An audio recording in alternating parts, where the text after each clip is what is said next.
এমন একটা সময় এক বেদুইন সাহাবী এসে সাইয়েদনা আলীকে পেয়ে বলতেছে, আলী, মাঝে মাঝে নামাজের মধ্যে আমার দুনিয়ার কথা মনে হয়, নামাজ কি আমার কবুল হবে নাকি? সাইয়েদনা আলী শক্ত ফতোয়া মেরে দিয়ে বলছেন, না, কবুল হবে না, নামাজ হবে না, যাও। সাহাবী হতাশ হয়ে ফিরে গেলেন বাড়িতে। কিছুক্ষণ পরে রাসূল এসে বলছেন, আলী, তুমি আমার অনুপস্থিতিতে কাউকে কিছু বলেছো নাকি? হুজুর, আমি বলেছি। কি বলেছো? নামাজের মধ্যে দুনিয়ার কথা মনে হলে পরে নামাজ কবুল হবে না। শক্ত ফতোয়া তিনি দিয়ে দিয়েছেন। আমার নবীজি কিচ্ছু বললেন না, শুধু বলেন, আলী, সুন্দর করে ওযু বানায় নাও। নামাজে ওযু বানায় নিয়ে তুমি নামাজে 2 রাকাত নফল নামাজ আদায় তুমি দাঁড়ায়া যাও। 2 রাকাত নফল নামাজ শেষ হয়ে যাবে, আমি আমার পক্ষ থেকে তোমাকে সুন্দর একখানা চাদর উপহার দেব। আলী আনন্দ দেখে কে? সাইয়েদনা আলী ওযু বানালেন, নামাজি দাঁড়ায় গেলেন। প্রথম রাকাত খুব মনোযোগ দিয়ে পড়লেন নামাজখানা। দ্বিতীয় রাকাতে নামাজ পড়তে নিয়া নামাজের মধ্যে তার মনে হয়ে গেল রাসূল যে আমাকে চাদরখানা দিতে চাইলেন। এই চাদরখানা মা আয়েশার ঘরের চাদর না, মা হাফসার ঘরের চাদর। মন চলে গেছে কোথায়? কোথায় চলে গেছে? চাদরে চলে গেছে। নামাজটা শেষ হয়ে গেল। সাইয়েদনা আলী সালাম ফিরছেন, আসসালামু আলাইকুম ওয়া রাহমাতুল্লাহ, আসসালামু আলাইকুম ওয়া রাহমাতুল্লাহ। সালাম ফেরা শেষ। নবীর চোখে চোখ পড়ে গেল। রাসূল তার দিকে তাকায় আছেন, আলীও তার দিকে তাকায় আছেন। মুস্কি মুস্কি হাসতেছেন দুইজনই। রাসূল বলেন, আলী, মুস্কি মুস্কি হাসো কেন? হুজুর, আপনি যে কারণ আমিও সেই কারণ। রাসূল বলেন, আলী রে, নামাজের মধ্যে যদি তোমার মতো সাহাবীরে যদি নামাজের মধ্যে এমনটা মনে হয়ে যায়। সেই বেদুইন সাহাবী এসে প্রশ্ন করলো, তোমার নামাজের খবরটা কি? রাসূল বলেন, আলী, নামাজটা হয়ে যাবে। নামাজের মধ্যে দুনিয়ার যদি কোনো কথা মনেই হয়ে যায়, শেষ বৈঠকে গিয়ে তাশাহুদ করে ডান দিকে সালাম ফিরে 2টা পেনাল্টি মেরে দিবে, 2টা সহসিজদা মেরে দিবা। তোমার ভুল নামাজ সংশোধন হয়ে আল্লাহর দরবারে কবুলওয়ালা মুসল্লি হয়ে যাবে। নামাজ কবুল করবেন কে? আদায় করবে কে? আল্লাহ। আদায় করবে আল্লাহ। কবুল করবেন কে? আদায়ের দায়িত্ব কার? আমার। আমাকে নামাজ পড়তে হবে। আবার আলীর ব্যাপারে, সাইয়েদনা আলীর ব্যাপারে কেউ নেগেটিভ মেনে নেবেন না, নেগেটিভ মাথায় নেওয়া যাবে না। সাইয়েদনা আলীর নামাজের মধ্যে যে মনোযোগিতা ছিল, অন্য ধরনের মনোযোগ ছিল তার ভিতরে। এত গভীর মনোযোগ দিয়ে নামাজ পড়তেন তিনি। মাঝে মাঝে এমনটা হয়ে যেত, এক ছোট্ট একটা ইতিহাস মনে পড়লো। যুদ্ধের ময়দানে চলে গেছেন, যুদ্ধ করতে নিয়ে কাফিরদের পক্ষ থেকে একটা তীর তার পায়ে এসে লাগলো।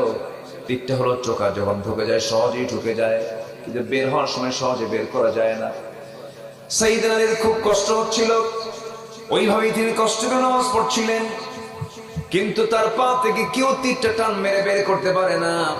সাইয়েদনা আলী বললেন, আমার এই পায়ের তীরে কেউ হাত দিবা না। সাহাবায়ে কেরাম নবীর কাছে গিয়ে বলছেন, ইয়া রাসূলুল্লাহ, আলী খুব কষ্ট পাচ্ছে, তার পায়ে তীর বিদ্ধ হয়েছে, কি করা যায়? কেমন করে তীরটা বের করে নেওয়া যায়? রাসূল বলছেন, শোনো সাহাবীরা, আমি জানি আমার আলীর নামাজের মনোযোগিতা কেমন। আমার আলী যখন নামাজে দাঁড়াবে, সেই নামাজের মধ্যেই তোমরা তার পা থেকে তীরটা টান দিয়ে বের করে নিবা। নবীজির কথা মতোই সাইয়েদনা আলী নামাজে দাঁড়ায় গেলেন। সাহাবায়ে কেরাম তার পিছনে গিয়া নামাজের ভিতরে তার পা থেকে টান মেরে তীরটা বের করতেছিলেন। গোশতগুলো ছিঁড়ে ছিঁড়ে আসতেছিল, রক্তগুলো গড়ে গড়ে পড়তেছিল। নামাজের মধ্যে সাইয়েদনা আলীর মুখ থেকে চুল পরিমাণ কোনো আওয়াজ বের হয় নাই। নামাজ শেষ করে ফেলেছেন, পায়ের দিকে তাকায় দেখেন সেই যন্ত্রণার বিদ্যুদায়ক সেই তীরটা নাই। প্রশ্ন করেন, ভাইরা আমার, নামাজের আগে যে যন্ত্রণার তীর আমার পায়ে কষ্ট দিচ্ছিল, সেই তীর তো নামাজের পরে দেখি না, কি হয়েছে? সবাই মিলে বলে ফেলল, আলী, নামাজের মধ্যে আমরা তোমার পা থেকে তীরটা টান মেরে বের করে নিয়েছি নবীর পরামর্শে। সাইয়েদনা আলী বলেন, আল্লাহর কসম করে বলি, নামাজের মধ্যে আমার পা থেকে কখন তীরটা বের করে নিয়েছো, আমি আলী বিন্দু পরিমাণ কোনো টের পাই নাই। জোরে বলুন সুবহানাল্লাহ। আর জোরে বলুন ভাই সুবহানাল্লাহ। নামাজটা হবে কার জন্য? আজ বলবো না কার জন্য। নামাজ যদি হয় আল্লাহর জন্য, আমার নাফসটা ঠিক আছে, তাজকিয়া ঠিক আছে। আর নামাজ যদি না ঠিক হয়ে যায়, যেমন নামাজ যদি দুনিয়ার জন্য হয়, মানুষের জন্য হয়, তাহলে আমার কি ভেজাল না নির্ভেজাল? ভেজাল হয়ে গেল। আল্লাহ সুন্দর করে বলছেন, قد أفلح من تزكى وذكر اسم ربه فصلى কোন বান্দা সফল? নাম্বার 1 হলো যে ব্যক্তি নিজের নফসকে শুদ্ধ করতে পেরেছে। আমার বন্ধুগণ একটু কান লাগাবেন, অর্ধ দুনিয়ার শাসনকর্তা ছিলেন সাইয়েদনা ওমর ফারুক রাদিয়াল্লাহু তাআলা আনহু। 40টা রাষ্ট্র তিনি চালিয়েছেন। ছোট শাসক না বড় শাসক? বলেন বলেন বলেন। শুধু বড় না, অনেক বড় শাসক, অনেক বড় শাসক। নফসের শুদ্ধতা কাকে বলে দেখেন, ছোট্ট একটা ইতিহাস বললে জিনিসটা ক্লিয়ার হয়ে যাবে। নফসের শুদ্ধতা কি দেখেন। রাষ্ট্রের পক্ষ থেকে 1 বোতল মধু পেয়েছেন। 1 বোতল মধু নিয়ে তিনি বাড়িতে চলে আসলেন। বউটাকে ডাক দিয়ে বলছেন, বউ আমার, এই যে 1 বোতল মধু, সুন্দর করে 5 ভাগে ভাগ করো। 1 ভাগ আমাদের, বাকি 4 ভাগ হলো প্রতিবেশীদের। সুন্দর করে ভাগ করো। স্ত্রী হাতে দেওয়ার 1 মিনিট যেতে না যেতে হঠাৎ করে তিনি বলে ফেলছেন, আমার স্ত্রী, মনক্ষুণ্ণ হইও না, আমি তোমাকে মধুভাগের দায়িত্ব দিতে পারলাম না। বলুন তো, কোন স্বামী যদি স্ত্রীর সঙ্গে এমনটা আচরণ করে লাগবে কিনা? অনেকে চুপ করে আছে, মনে হয় সবার বউ মনে হয় রাবিয়া বস্তু। হ্যাঁ, লাগবে কিনা বলেন? লাগবে তো, লাগতেই পারে। সাইয়েদনা ওমর ফারুক রাদিয়াল্লাহু তাআলা আনহু কিচ্ছু বললেন না, শুধু বোতলটা আবার হাতের মধ্যে নিয়ে নিলেন। কিন্তু স্ত্রীর মনটা খারাপ। তিনি করলেন কি, সেই বোতলটা নিয়ে প্রতিবেশীর বাড়িতে চলে গেলেন। প্রতিবেশীর বাড়িতে গিয়ে বলছেন, প্রতিবেশী, এই যেখানে 1 বোতল মধু আছে, সমান 5 ভাগে ভাগ করবা। 1টা ভাগ আমাকে দেবে, বাকি 4 ভাগ তোমরা প্রতিবেশী 4 জন নিয়ে নিবে। সমান ভাবে ভাগ করা হলো। তার অংশের মধুগুলো নিয়ে এবার তিনি এসে বলতেছেন, বউ আমার, আমি তোমাকে দারুণ ভালোবাসি, আমি তোমাকে মহব্বত করি, আমি তোমাকে সম্মান করি, তুমি আমার সন্তানদের মা, আমার ফ্যামিলি তুমি মেইনটেইন করো, আমি রাষ্ট্র মেইনটেইন করি। আমার রাষ্ট্র পরিচালনায় যদি আমার ফ্যামিলি মেইনটেইন না হতো, আমি রাষ্ট্র পরিচালনা করতে পারতাম না। তোমার অনেক বড় অবদান। স্ত্রী, তুমি আমার মনক্ষুণ্ণ হবে না। আল্লাহর কসম করে বলি, মধুভাগের দায়িত্ব তোমাকে দিয়েছিলাম, কিন্তু পরে তোমার হাত থেকে মধুর বোতল নিয়েছি তোমাকে সন্দেহ করে নয়, তোমাকে আমি ভুল বুঝে আমি তোমার কাছ থেকে মধুর বোতলটা নিয়ে নেই। আমি মধুর বোতল নেওয়ার কারণ হলো তুমি সমান ভাগে ভাগ করবে, কিন্তু একটু কম বেশি অসমান আছে। সেটা হলো, মধু হলো তরল জিনিস। যখন তুমি ভাগ করতে যাবে, সমান ভাগে ভাগ করলে কিন্তু ভাগ করার সময় 2-1 ফোঁটা মধু তোমার হাতে লেগে যাবে।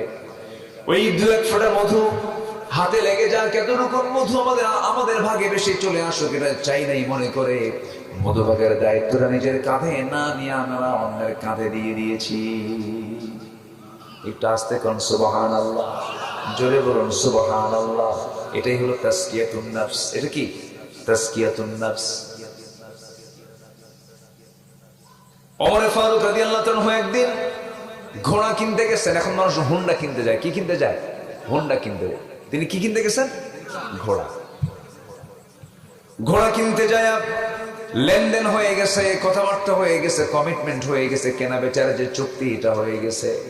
দাম দর ঠিক করে ঘোড়ার লাগামটা হাতে নিয়ে টাকাটা বুঝাইয়া দিয়ে তিনি ঘোড়ার পিঠে চড়ে বাড়ির দিকে ফেরত আসতেছিলেন। কয়েক মাইল যেতে না যেতেই ঘোড়ার 4টা পা অচল হয়ে গেছে। 4 পা যখন অচল হয়ে গেছে, সাইয়েদনা ওমর ফারুকের রাগ, চূড়ান্ত রাগ উঠে গেছে। রেগে গিয়ে, খেপে গিয়ে ওই ঘোড়াওয়ালার কাছে এসে বলছেন, ঘোড়া বিক্রেতার কাছে এসে বলছেন, ঘোড়া বিক্রেতা, আমি এই ঘোড়াটা নেব না, কারণ এই ঘোড়াটা তুমি আমাকে অসুস্থ ঘোড়া দিয়েছ, অচল ঘোড়া দিয়েছ। ঘোড়া বিক্রেতা বলছেন, না, আমি আপনাকে অচল ঘোড়া দেই না, আমি আপনাকে সুস্থ ঘোড়া দিয়েছি, কিন্তু আপনার মালিকানা যাওয়ার পর অসুস্থ হয়ে পড়ছে, আমি ঘোড়া ফেরত নেব না। ওমর ফারুক বলছেন, তোমাকে ফেরত নিতে হবে না, ফেরত নেব না। দুইজন তর্কাতর্কির এক পর্যায়ে সাইয়েদনা ওমর ফারুক বলছেন, তোমাকে ফেরত নিতে হবে। ঘোড়া বিক্রেতা বলতেছেন, না না, আমি ঘোড়া ফেরত নেব না, প্রয়োজন আদালত পর্যন্ত যাব। চলুন আমরা আদালতে ধর্ণা দিই, আদালতের ফায়সালায় চূড়ান্ত ফায়সালা। সামান্য একজন ঘোড়া বিক্রেতা একজন শাসনকর্তার বিরুদ্ধে আদালত দেখাচ্ছে। সাইয়েদনা ওমর ফারুক মুস্কি হাসি মেরে বলছেন, চলো, আইন সবার জন্য, আইন সবার জন্য সমান। নিজের ক্ষমতার কোনো প্রভাব দেখালেন না, চলে গেলেন আদালতে।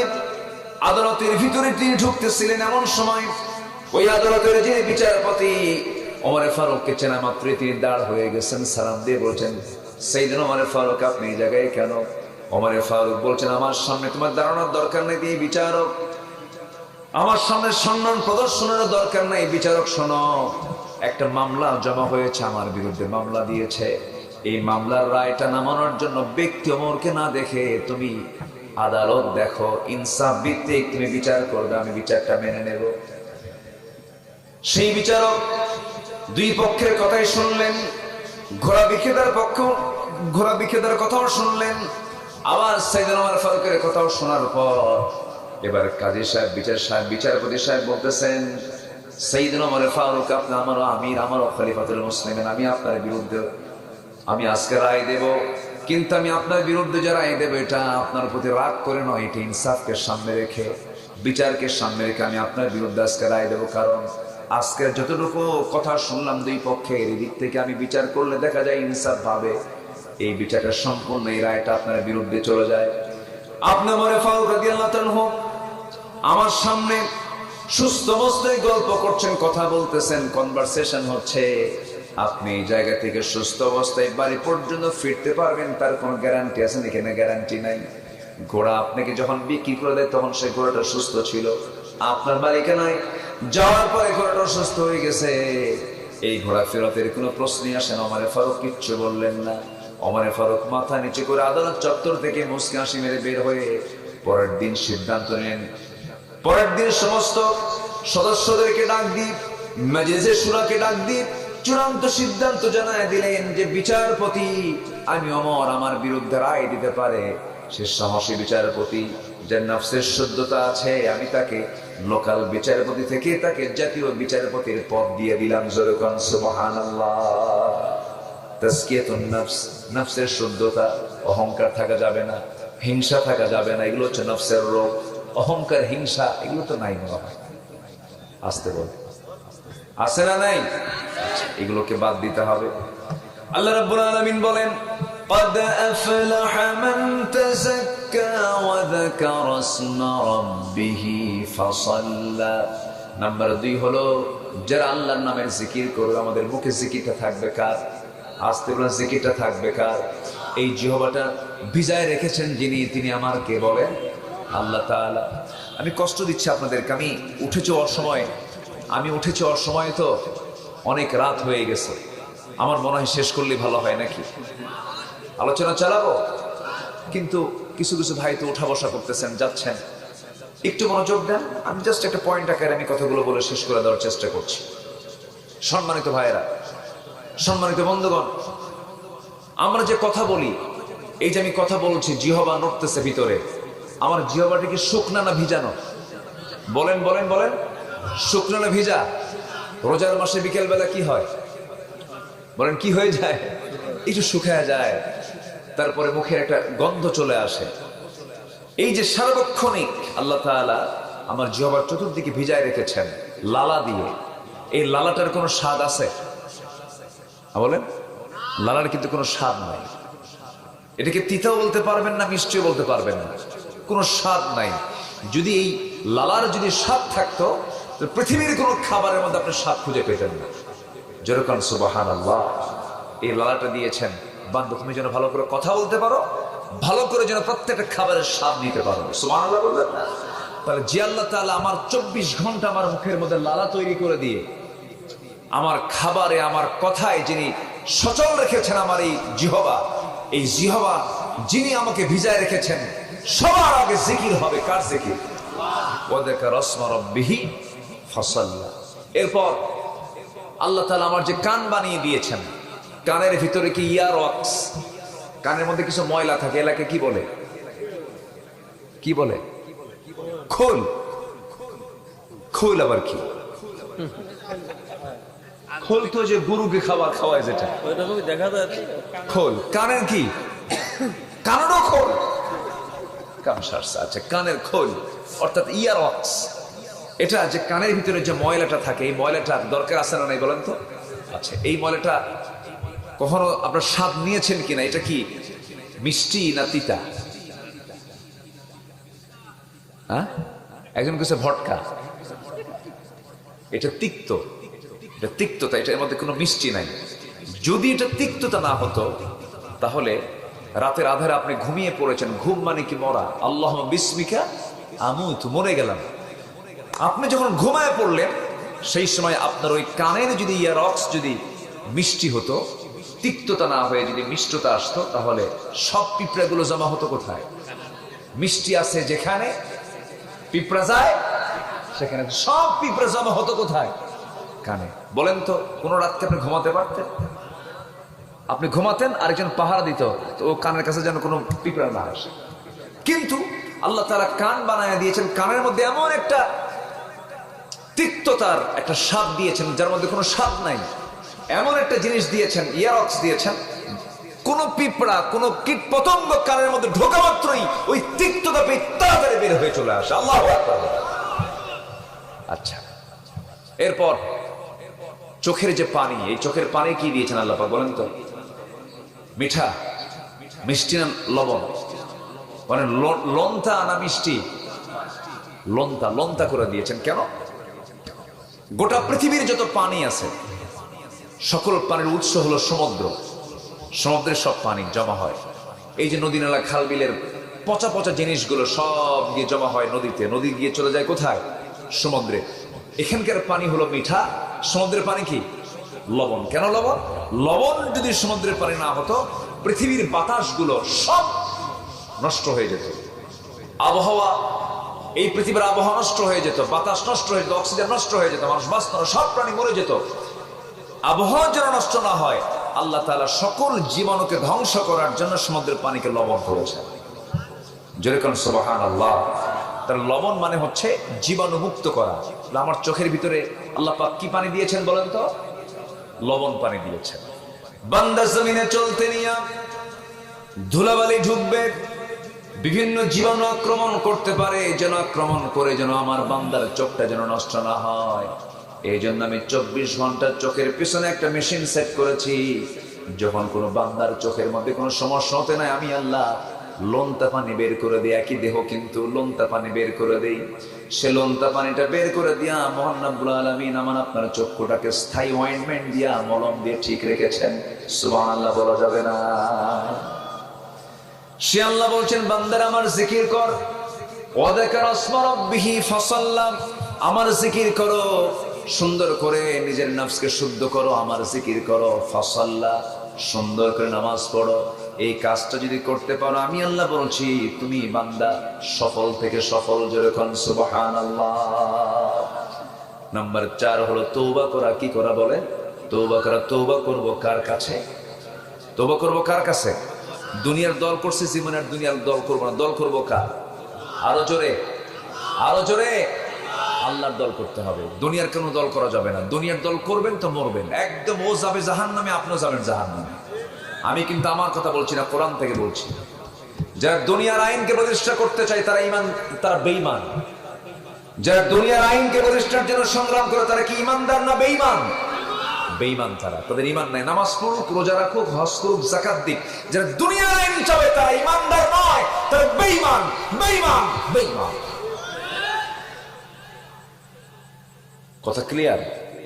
আল্লাহ বলছেন, ওমাই ইয়াবতাগি গায়রাল ইসলামি দীনান ফালান ইউকবালা মিনহু ওয়া হুয়া ফিল আখিরাতি মিনাল খাসিরিন। ক্লিয়ার কথা এখানে। দল করব ব্যক্তির না নবীর? আরো জোরে বলেন। দল করব ব্যক্তির না আল্লাহর? বাস, আল্লাহর দল, নবীর দল, এই দল ছাড়া কোনো দল করা যাবে না। সেই দলের নাম হবে ইসলাম। সেই দলের নাম কি হবে? আরো জোরে, আরো জোরে। তাহলে সফল হওয়ার জন্য আল্লাহ পাক বলেছেন, খাঁটি মনে তওবা করো। তওবা নাকি ফিরে আসো। বাম দল করছো, ডান দলে আসো। বেনামাজি নেতার নেতৃত্ব মানছো, নামাজি নেতার নেতৃত্ব মানো। যে নেতার তোমার মৃত্যুর পরে তোমার জানাজা পড়ানোর মতো যোগ্যতা নাই, সে নেতৃত্ব মানবো কেন? এবং আল্লাহ তাআলার একদম স্পষ্ট বক্তব্য, ইয়াওমা নাদউ কুল্লা উনাসিন বিইমামিহিম, কিয়ামতের দিন প্রত্যেক ব্যক্তিকে তার নেতা সহ ডাকা হবে। কোন ব্যক্তিকে একা তোলা হবে না, সেদিন প্রত্যেক ব্যক্তিকে তার নেতা সহ ডাকা হবে। এই দেশে বেনামাজি নেতা আছে না নাই? আছে না? বলেন আছে না? আছে না? আমরা বহু বেনামাজি নেতা দেখেছি।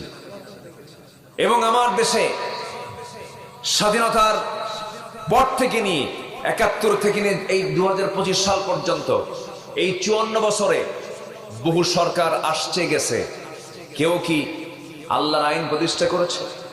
বলেন বলেন বলেন বলেন। মিনিমাম নামাজের আইনটুকু তারা পাশ করেছে।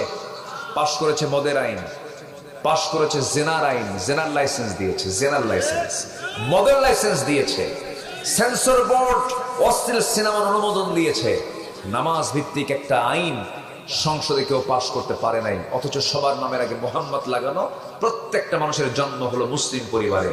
তাহলে মুসলিম পরিবারে জন্ম নিলেই মুসলমান হওয়া যায় না, ইসলামওয়ালা হওয়া যায় না, ইসলাম মান্যওয়ালা হওয়া যায় না।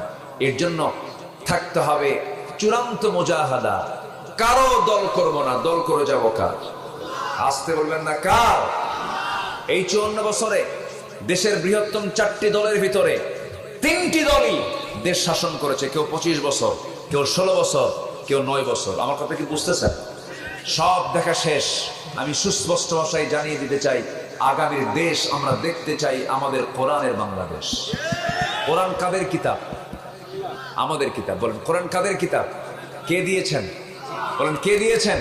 আল্লাহ দিয়েছেন। আমরা দল মত নির্বিশেষে ফরিদপুরের থানাপাড়ার এই প্ল্যাটফর্ম থেকে সুস্পষ্ট ভাষায় জানান দিতে চাই, প্রযুক্তির কল্যাণে গোটা পৃথিবীর মুসলিম উম্মাকে সামনে রেখে বলতে চাই, ব্যর্থতা আসবে না, পরাজয় আসবে না, হতাশা আসবে না, বিশৃঙ্খলা থাকবে না।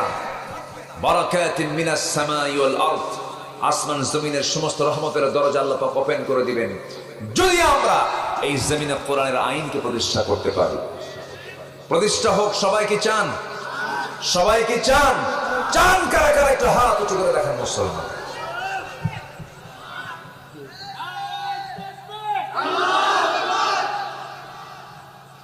নারায়ে তাকবীর। কোরআন আছে যেখানে, কোরআন আল কোরআনের আলো, আলেম ওলামা যেখানে, আমার নেতা তোমার নেতা। আল্লাহ কবুল করুন, আল্লাহ কবুল করুন, আল্লাহ কবুল করুন। অনেক রাত হয়েছে। আজকের মাহফিলে বরেণ্য একজন মেহমান ছিলেন। জি, আমাদের শ্রদ্ধেয়, আমার অত্যন্ত প্রিয় ভাই মুফতি বজলুর রশিদ মিয়া। উনি একটু বয়স্ক হয়ে গেছেন, বয়সও হয়ে গেছে। ডায়াবেটিসের মাত্রাটা একদম উচ্চ মাত্রায় চলে গেছে। উনি বিছানা থেকে উঠতে পারছেন না। উনি অসুস্থতার কারণে আজ উনি আসতে পারেন না। আমি নিজেও আজ থেকে 6-7 দিন আগে আমার দেহে ছোট্ট একটা অস্ত্রোপচার হয়েছে। আমরা অসুস্থ হলেও বিশ্বাস করে না, হুজুর আবার অসুস্থ হয়। আমরা তার কাছ থেকে পানি পড়া নেই, হুজুর ফোন দিয়ে দেয়, সে হুজুর আবার অসুস্থ হবে, এটা কেমন কথা? অনেকদিন আগে ছোট্ট একটা ছেলে 7 থেকে 8 বছর বয়স আমাকে দেখে বলে, হুজুর ভাবছিলাম হুজুররা ভালো মানুষ, কিন্তু হুজুররা ভালো মানুষ না। কেন? হুজুররা বিয়ে করে, আবার হুজুরদের বাচ্চা কাচ্চা হয়। কি কথা কি বুঝতেছেন? আমাদেরকে মানুষ একটু ভিন্ন ভাবে দেখতে চায়, কিন্তু না, আপনিও মানুষ, আমিও মানুষ। উনি আসতে পারেন নাই। আমরা দোয়া করি আল্লাহ পাক তাকে সেহাতে কুল্লিয়া দান করুন। জোরে বলি আল্লাহুম্মা আমিন। জি, সম্মানিত ভাইয়েরা, আমি ওনার মুখ থেকে একটা কথা শুনেছি, একটা ইঙ্গিত দিয়েছেন। আমি ব্যাখ্যায় যেতে চাই না, শুধু এতটুকু বলবো, আমি সূরা আলে ইমরানের 2টা আয়াতকে আমরা একটু গবেষণা করলে সব জবাব পেয়ে যাব।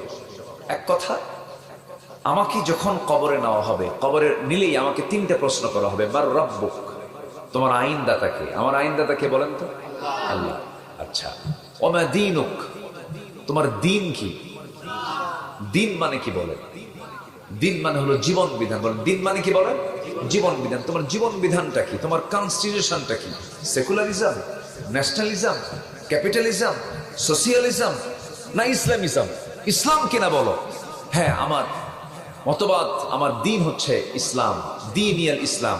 আর যদি তা না হয় তাহলে বলতে হবে দিনিয়াল কি?